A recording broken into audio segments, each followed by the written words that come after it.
안녕하십니까. 바로 보는 TV 옴부즈맨 성유미입니다. 지난주 연합뉴스TV에서는 북한 김정은 위원장이 중국을 방문해 시진핑 주석과 회담을 한 것과 한일 레이더 갈등 확산 소식 등 국내외 뉴스를 신속히 전했는데요. 오늘 연합뉴스TV를 말한다 시간에서는 저녁 8시 뉴스, 출발 640, 오후 1시 뉴스, 오후 3시 뉴스를 중심으로 김홍태 시청자 평가원이 모니터한 내용을 전해드리겠습니다.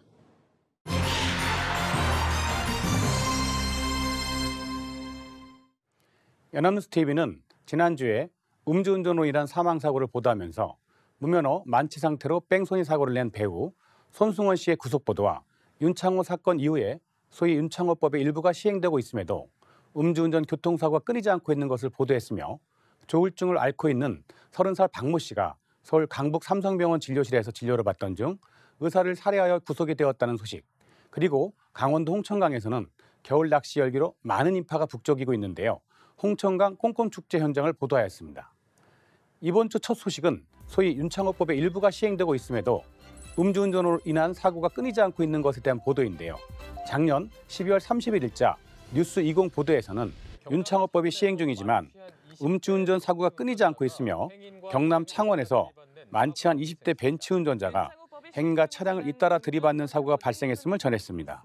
좁은 골목으로 차량 한 대가 빠른 속도로 질주하며 오른쪽에 있는 행인을 치고 이어서 다른 행인들을 아찔하게 스치고 지나갔으며 탑차를 들이받고 다른 차량도 충격한 후에 또 다른 행인을 치고 중앙분리대의 충격 방지대를 부딪히고 나서야 멈춰섰음을 전했는데요. 차량 운전자는 24살로서 만취한 상태로 약 40초 동안 운전하면서 행인 2명과 차량 4대를 들이받은 것입니다. 새벽 시간대 만취 운전자의 도심 질주로 112 신고가 16건이나 접수되었으며 운전자는 혈중 알코올 농도가 면허 취소 수치인 0.142%가 나왔는데요. 윤창호법이 시행될 것이라는 점과 경찰이 구속영장을 신청했음을 전했습니다. 해당 보도에서는 윤창호법을 위반한 첫 번째 연예인으로 무면허 만취 상태로 뺑소니 사고를 낸 배우 손승원 씨가 구속되었음을 전했습니다. 손 씨는 작년 12월 26일 새벽 강남구 청담동에서 무면허 만취 상태로 추돌 사고를 내고 150m 정도를 도주하다가 붙잡혔는데요.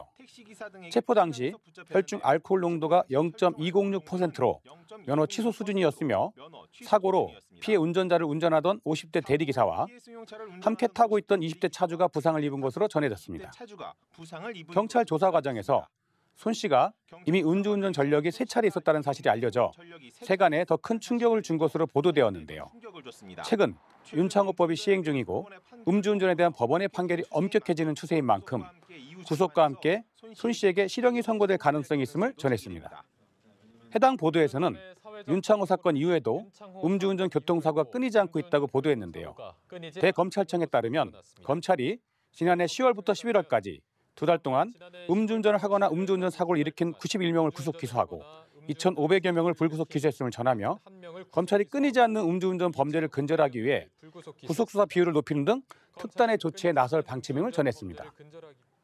요즘 음주운전 교통사고와 관련하여 윤창호법이 매우 많이 회자되고 있는데요. 위 보도 내용들도 모두 윤창호법과 관련되어 음주운전의 실태와 대책에 대하여 보도가 이루어진 것이었습니다. 실제 음주운전 교통사고를 보도하면서는 윤창호법에 대하여 어느 정도 설명이 이루어지고 넘어가야 시청자들이 편하게 내용을 이해할 수 있어 보이는데요. 특히 음주운전 판단 기준인 혈중 알코올 농도의 기준치가 낮추어진 내용이 시행되고 있는지에 대하여는 시청자들의 의견이 분분하게 갈리고 있습니다.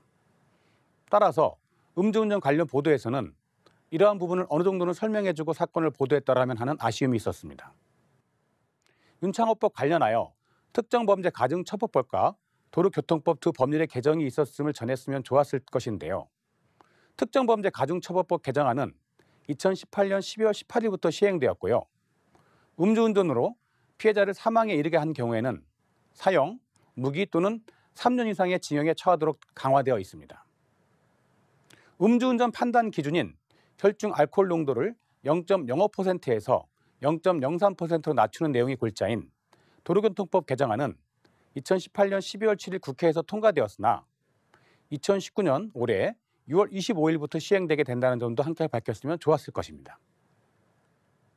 이와 같은 법률의 개정에도 불구하고 줄어들지 않고 있는 음주운전에 대하여는 사망과 상해의 결과를 가져오는 중한 범죄에 해당할 수 있다는 인식을 우리 모두 가져야 한다는 마무리 멘트가 있었으면 더욱 좋았을 것입니다.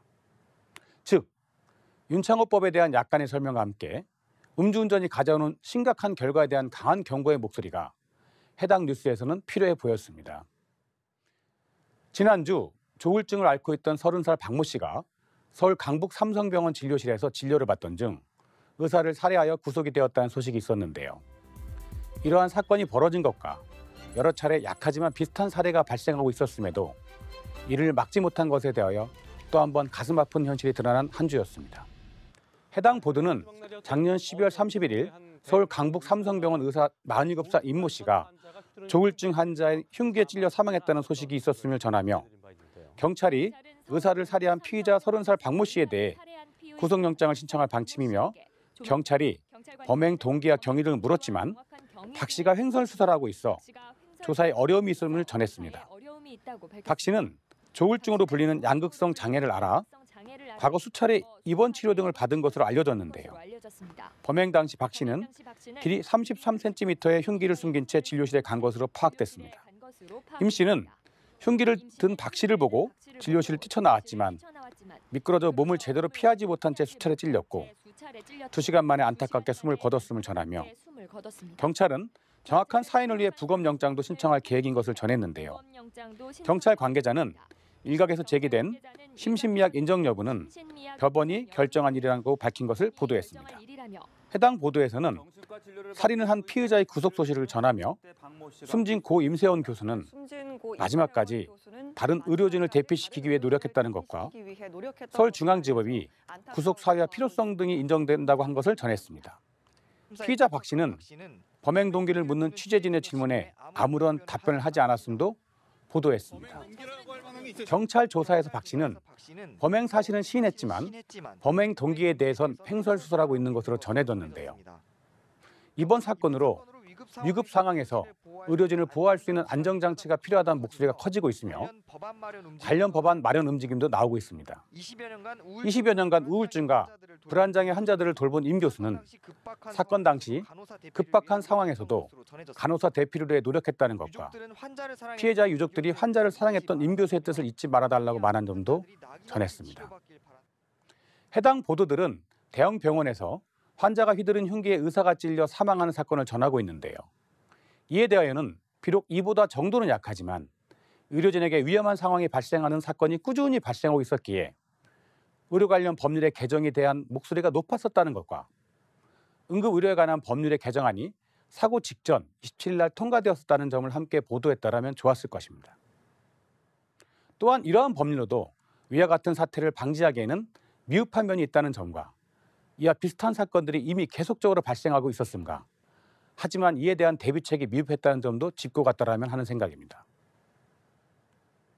정신과 진료를 받던 환자들의 경우 이들이 범죄 행위를 저지르면 대부분 심신미약 주장 가능성이 있는데요. 특히 이번 범행에서도 피의자가 범행 사실을 인정하나 범행 동기는 횡설수설하고 있고 조울증을 앓고 있는 상황이기에 심신상실이나 심신미약이 인정될 가능성이 커 보입니다.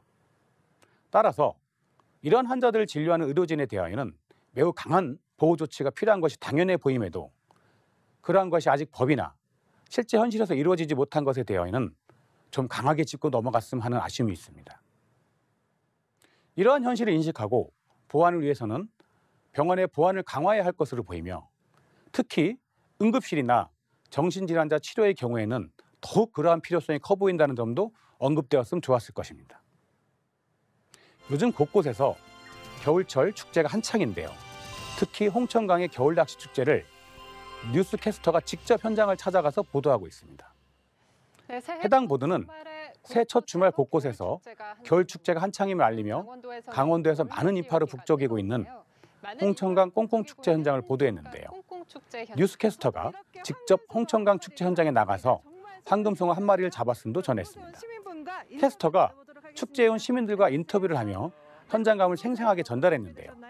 가족 단위로 많은 시민들이 낚시를 즐기고 있음과 올해로 7번째를 맞는 홍천강 꽁꽁축제에서는 6년근 인삼으로 키운 인삼송어를 직접 잡을 수 있으며 겨울 낚시를 즐길 때는 무엇보다 채비를 단단히 하는 것이 좋다고 전했습니다. 그리고 낚시터에서 마냥 송어가 잡히기를 기다리다 지친다면 손쉽게 맨손으로 송어잡이에 도전할 수 있다고 하면서 양손으로 짜릿함을 느끼며 잡은 송어를 그 자리에서 직접 맛볼 수도 있어 즐거움도 배로 느낄 수 있다고 전했습니다. 해당 보도는 겨울적 추위도 이기고 즐거움도 맛볼 수 있는 홍천강에서의 송어잡이를 전하고 있는데요. 겨울철 가족 단위로 건강도 지키고 함께 휴식을 취할 수 있는 내용을 전하고 있어 매우 좋아 보였습니다. 이러한 축제는 지역 사회는 경제적 흐름을 좋게 하고 이를 즐기고자 하는 시민들에게는 좋은 정보를 제공하기에 이러한 보도는 시청자들에게 좀 더 많이 전달되면 좋겠다는 마음입니다. 다만 시청자들에게 조금만 자세하게 정보를 제공했다면 좋았을 것으로 보이는데요. 축제의 장소를 찾아가는 방법과 그곳에서의 숙박이 어느 정도나 가능한지 아니면 서울이나 지방에서 하루에 갔다 올 수 있는지를 알려주었으면 좋았을 것입니다. 함께 가족 단위로 참가하기 위한 비용이 어느 정도인지 그리고 차를 가지고 간다면 주차 시설은 어떠한지 등을 좀 더 자세하게 전했다면 시청자로서 이러한 축제를 이용하는 데 한결 수월할 것으로 보입니다.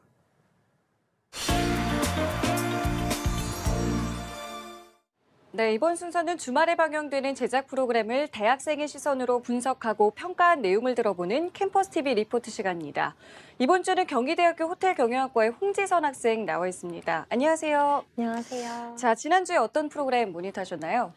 네, 저는 지난 5일에 방영한 클릭 베스트 컷을 모니터했습니다. 클릭 베스트 컷은 매주 토요일 오전 11시 25분에 방영하는 프로그램으로 보도 사진을 통해 한 주간의 이슈를 전해주고 있는데요. 지난주에 방영한 클릭 베스트 컷에서는 새해 분위기를 물씬 느낄 수 있는 사진을 만나볼 수 있었습니다. 그럼 자세한 모니터 내용 지금부터 전해드리겠습니다.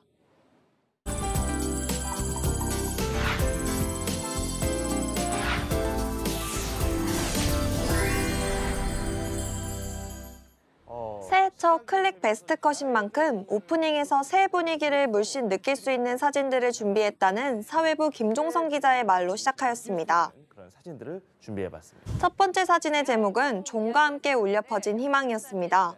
제야의 종 타종식을 진행하는 모습이었는데요. 지난 1일 새벽 서울 보신각에서 촬영된 사진이었습니다. 이번 행사는 이국종 교수 등 서울시 홈페이지 등을 통해 추천받은 시민 11명이 함께했는데 많은 시민들이 관심을 가지는 행사인 만큼 새해 시작에 어울리는 베스트 컷이라고 생각했습니다. 친구들과 새해를 맞이하러 온 학생들이나 가족과 함께한 이들이 많았고 외국인도 쉽게 찾아볼 수 있었습니다. 이어진 사진은 조금 이질적인 모습이 담긴 사진으로 제목은 바다 수영으로 힘찬 출발이었습니다. 딱 보면 한여름에 찍힌 사진 같다는 김나연 아나운서의 말이 공감되었습니다. 이 사진은 새해 첫날인 지난 1일 제주 서귀포시 중문 색달해수욕장에서 찍힌 사진이었습니다. 제19회 서귀포 펭귄 수영대회의 한 장면이라고 하는데요. 이색적인 새해맞이 모습을 볼 수 있어 새로웠습니다. 기자는 제주도민들과 내외국인 관광객 수백 명이 참여한 행사라고 덧붙여 설명했는데요. 행사의 규모를 추측해 볼 수 있어 좋았습니다. 던져버리고 저마다 새해 소원을 빌기도 했습니다.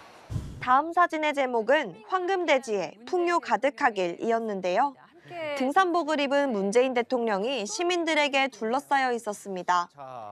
역시 지난 1일 오전에 촬영된 사진으로 남산 팔각정에서 해돋이 감상 후 시민들에게 인사말을 남겼다고 합니다. 문재인 대통령은 이날 오전 새해 첫 일정으로 2018년을 빛낸 의인 6명과 남산 등반에 나섰다고 하는데요. 6명과 함께 남산에서 신년맞이 해돋이 산행을 했습니다. 이어 시민들 앞에 깜짝 등장한 문 대통령은 자신을 둘러싼 시민들을 향해 새해 덕담을 했다고 합니다. 새해가 되기를 바란다는 덕담을 건넸습니다. 이어서 지난 2일 중소기업 중앙회와 함께한 신년회에서의 문재인 대통령 모습이 이어졌는데요. 청와대 신년회가 외부에서 진행된 것은 처음이라고 합니다. 대중소기업의 상생, 경제 성장 의지가 담긴 것이라고 김종성 기자의 설명이 덧붙여져 좋았습니다. 그리고 다음 사진은 김정은 집무실 소파서 신년사 발표라는 제목이었습니다. 지난 1일 오전 서울역에서 촬영한 사진으로 시민들이 김정은 국무위원장의 신년사가 나오는 뉴스를 시청했다고 하는데요. 과거와는 달리 집무실에서 신년사를 낭독했다고 합니다. 김 위원장은 소파에 기대지 않고 걸터앉아 발표했는데 안정감 있고 자연스러운 이미지를 추구했다는 점에서 파격적이었다는 평가가 있었다고 김나연 아나운서가 덧붙여 설명했습니다. 과거 강당에서 홀로 마이크 여러 대를 세워놓은 채 딱딱하게 진행했던 과거의 신년사를 비교해 설명해 주어 김 위원장의 신년사에 변화가 있음을 알 수 있었습니다. 이어진 사진은 MB의 반격 시작되나? 라는 제목이었습니다. 이명박 전 대통령이 걸어오며 한쪽 벽을 짚고 있는 모습이었는데요. 지난 2일 서울 고등법원에서 촬영된 것으로 다스 자금 횡령과 삼성에서 뇌물을 받은 혐의를 받아 구속 기소된 이명박 전 대통령이 항소심 첫 공판에 출석하기 위한 모습이라는 기자의 설명이 이어져 상황을 이해하는 데 도움이 되었습니다. 법정의 모습을 드러낸 것은 지난해 9월 6일 열린 1심 결심 공판 이후 118일 만의 출석이라고 하는데요. 피고인 신분으로 이날 법원에 모습을 드러냈는데 지난 1심에서 징역 15년에 벌금 130억 원을 선고받은 만큼 2심에서는 증인을 대거 신청해 적극적인 모습을 보였다고 합니다. 징역 15년에 벌금 130억 원을 선고받았습니다. 재판에 들어서는 모습을 영상을 통해 추가적으로 보여주었는데요. 어두운 표정과 다소 수척해진 모습이 이어져 재판 분위기를 예측해 볼 수 있었고 앞으로의 재판 결과에 관심이 갔습니다. 귀추가 주목됩니다. 마지막 사진은 셧다운에 어수선한 미국이었습니다.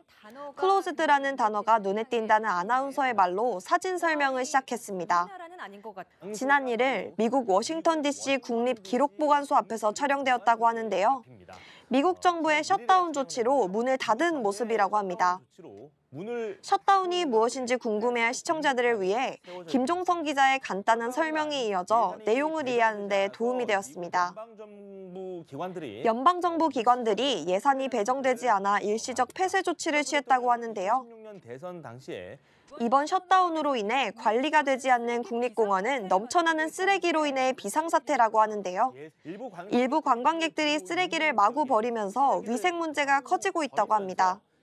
다만 사진은 공개되지 않아 실제 모습을 볼 수 없어 아쉬웠습니다. 완전히 무법 상태나 다름없을 정도로 아주 네, 모니터한 내용 잘 봤습니다. 홍지선 학생은 여러 사진 가운데 어떤 사진이 가장 인상 깊었나요?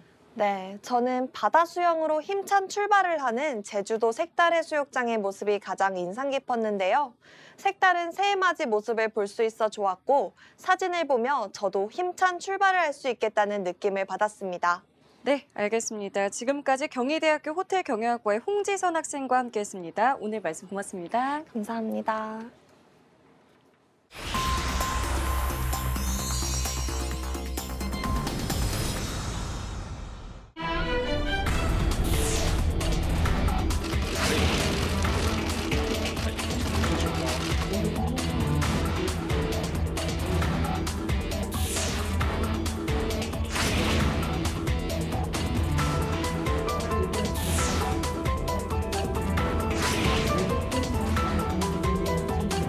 일방적인 내용을 담은 영상을 공개해 사실관계를 호도하고 있는 것에 대해 다시 한번 유감을 표명합니다.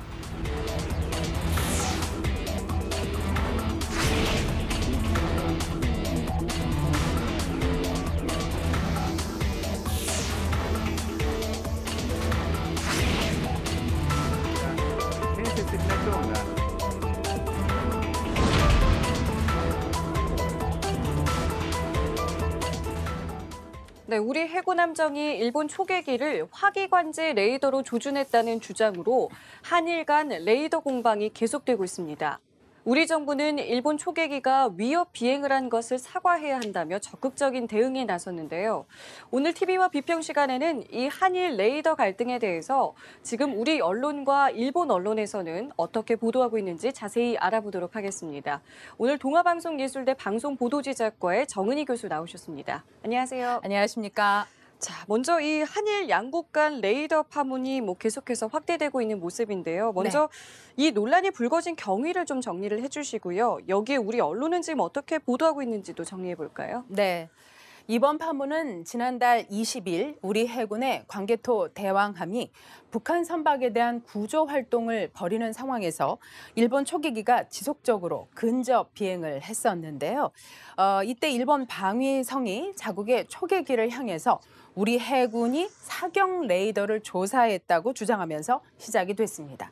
이에 대해서 우리 군은 일본 초계기를 겨냥해 화기 관제 레이더를 조사한 바가 없고 오히려 초계기가 근접 위협 비행을 하면서 구조 활동을 방해했다고 반박을 했는데요. 일본 측의 사과를 요구하고 있습니다.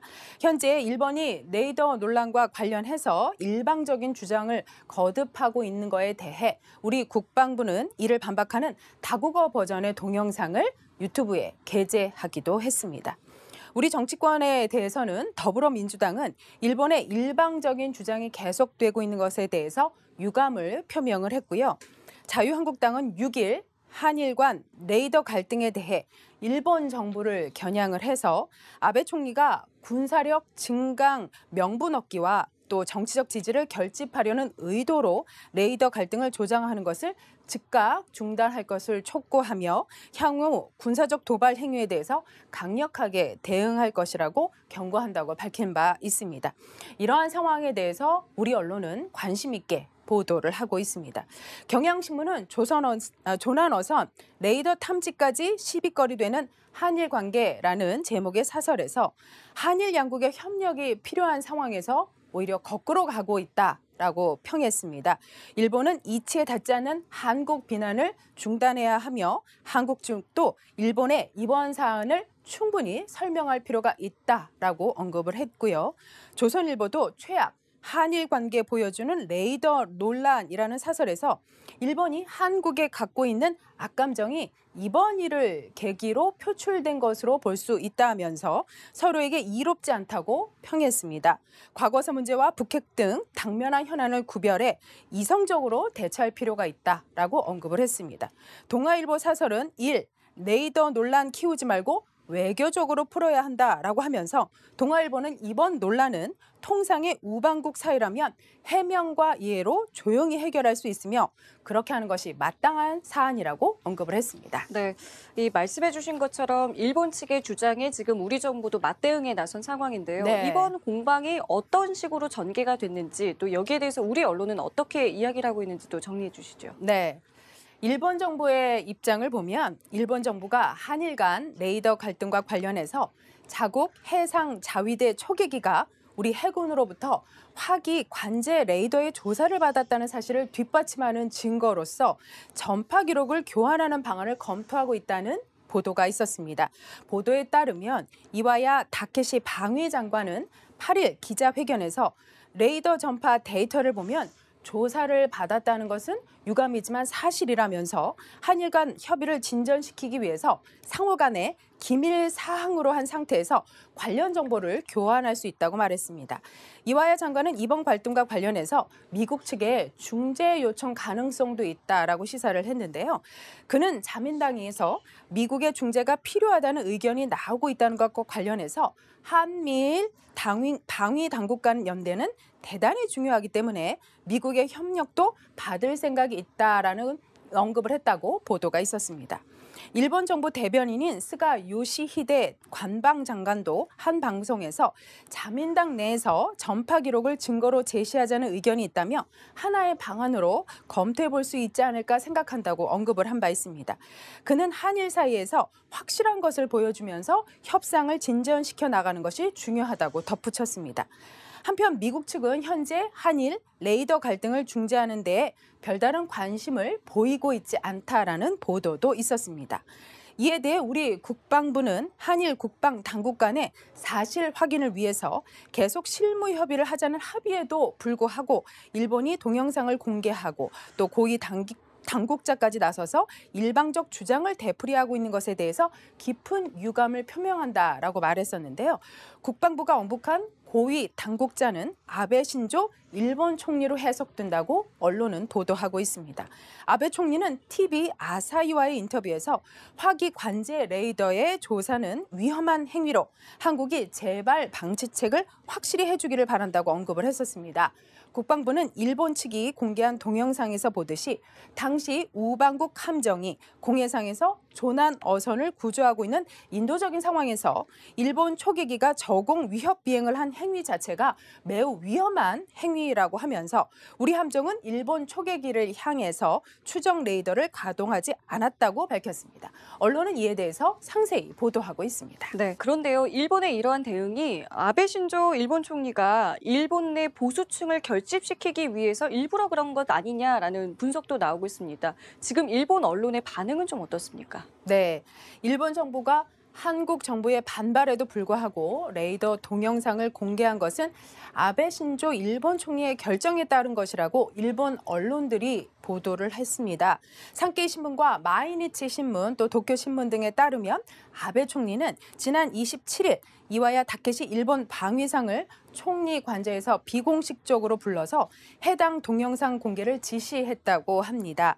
일본 정부는 우리 해군이 북한 조난 선박을 구조하는 과정에서 발생한 레이더 가동 문제와 관련해 당시 초계기에서 촬영한 동영상을 지난해 12월 28일 공개를 했었습니다. 양측이 실무급 화상회의를 갖고 해결 방안을 모색하자고 한 바로 다음 날의 공개라서 더욱 문제가 됐습니다. 도쿄신문은 영상 공개에 대해 방위성이 한국을 더 반발하게 할 뿐이라며 신중론을 폈고 또 이와야 방위성도 부정적이었지만 수상의 한마디에 방침이 바뀌었다라고 설명을 했습니다. 또한 마이니치 신문은 일본 정부의 영상 공개와 관련해서 아베 정권이 국내 여론 대책으로 활용하려는 의도가 보인다고 전했습니다. 분석가들 사이에서는 아베 정권이 최근 급락한 지지율을 만회하기 위해 한국과의 레이더 갈등을 증폭시키고 있다는 지적도 있다는 보도였습니다. 아베 내각은 최근 외국인 노동자 문호 확대 법안 등 각종 법안을 무리하게 통과를 시켰다가 지지율이 급력해서 30%대까지 추락을 했고 또 위안부 문제와 관련해 화해 치유 재단의 해산과 강제징용 판결 등으로 일본 내 보수층의 비난이 제기되자 아베 총리가 자신의 핵심 지지층인 이들의 결집을 촉구하려는 의도가 아닌가라는 분석이 있었습니다. 우리 언론은 일본의 보도를 인용 보도하고 있습니다. 일본 언론의 보도 내용에 대해서 단순 인용을 하거나 또 분석을 하고 있는데요. 상황을 단순 인용보다는 언론의 분석을 더 중점적으로 해야 할 것입니다. 시간적으로 상황을 나열을 하고 이에 대해 양국 간의 관계 그리고 각 국가의 상황을 보다 면밀히 검토해서 이에 대한 보도 분석을 한다면 보다 객관적이고 날카로운 보도가 될 것입니다. 네. 자, 그런데요. 이뿐만 아니라 일본 언론은 지금 이 문제를 군사적 갈등인데도 정치적 갈등으로 좀 비화하려는 모습도 보이고 있습니다. 네. 이럴 때 우리 언론의 역할도 중요할 것 같은데요. 바람직한 보도 태도와 역할에 대해서 짚어주신다면요. 네, 일본 동영상 공개에 대해서 일본 전문가들 사이에서도 의견이 분분하지만 증거로서 다소 부족하다는 지적이 나오고 있습니다. 해상자위대 소장 출신인 이토 도시유키 가나자와 공대 교수는 아사히 신문과의 인터뷰에서 동영상의 레이더파의 음성이 삭제된 것에 대해서 물론 자위대의 능력과 관계된 것이어서 지웠겠지만 일본 주장의 근거로는 약하다라고 지적을 했었는데요. 마이니치 역시 조사를 뒷받침할 만한 경보음이 없어서 증거로서 애매하다는 도시유키 교수의 지적을 보도하면서 앞으로 심각한 상황이 계속될 것이라고 우려했다고 언급했습니다. 도쿄신문 역시 영상만으로는 모든 사람을 설득하기 어려울 것이다라는 방위성 담당자의 말을 인용 보도했습니다. 반면 요미우리 신문은 한국군이 북한 어선의 구조를 평소에 하고 있었을 가능성이 있어 일본에 이를 알리고 싶지 않았을 수 있다는 일본 정부 관계자의 말을 보도했습니다. 이러한 보도는 추측성 발언을 인용 보도한 사실이 확인되지 않은 보도입니다. 우리 언론은 이러한 보도에 대해서 무게중심을 잡아야 할 것입니다. 객관적인 시각으로 냉정한 보도와 분석은 언제나 우리 언론이 가져야 할 모습입니다. 앞으로도 주체적인 보도를 하는 우리 언론의 모습 기대하겠습니다. 네, 알겠습니다. 지금까지 동아방송예술대 방송보도제작과의 정은희 교수와 함께했습니다. 오늘 말씀 고맙습니다. 고맙습니다. 네, 옴부즈맨 제작진은 시청자 여러분의 다양하고 소중한 의견을 기다립니다. 방송을 보고 느낀 소감을 연합뉴스TV 홈페이지 시청자 게시판이나 SNS로 보내주시기 바랍니다. 저희는 다음 주에 다시 찾아뵙겠습니다. 시청자 여러분 고맙습니다.